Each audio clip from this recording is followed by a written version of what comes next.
القميص رقم 93 بكل تأكيد هدفي المسابقة، الهداف والوصيف. هنا أمور نعم لا تتعدى 3 نقاط بكل تأكيد، لكنها 3 نقاط أحيانا. أحمد النخلي للخلف لعبد الرحمن، إلى أحمد النخلي، تقدم كسارة إلى أحمد من جديد، إلى كرة داخل منطقة الجزاء، كرة مرة من كريم يودا وتصل أيضا، تأخذ ما بينه وبين أحمد وتصل إلى خارج الملعب، إلى خارج الملعب.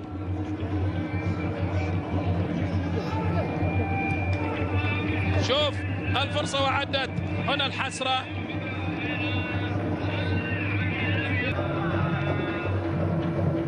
أحمد بالراس، خالد ألين بالكعب ورمية تماس إلى ألين محاط، ومع ذلك يكسب الكرة إلى حسن ألين ليما،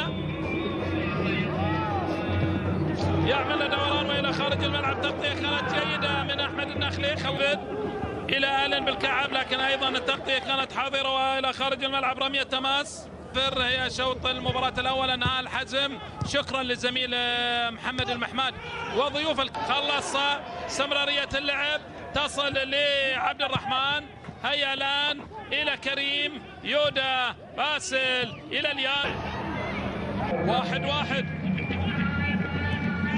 يعود للعدالة راشد لاعب البديل، كرة أمامية. فريق عنيد، يبقى فريق منافس، يبقى فريق ليس بالسهل، لكن عموما نتحدث عن ما عموما. كرة الآن، محاولة الآن، أحمد كسار النخلي، جميلة جميلة جميلة جميلة جميلة جميلة، الله الله، إلى راشد، نقلة الآن كريم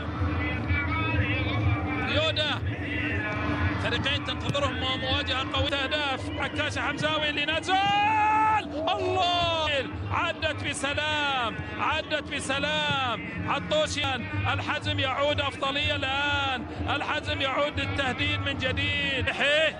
جميلة ليما إلى ألين، لو مر، بس لو مر، لكن وين تمر، وين تمر، وين تمر. وهنا عبد العزيز، وين تمر، وهنا الدخيل، وين تمر. فاز من عام 2017 له الفوز الأخير، حتى الآن هو فايز.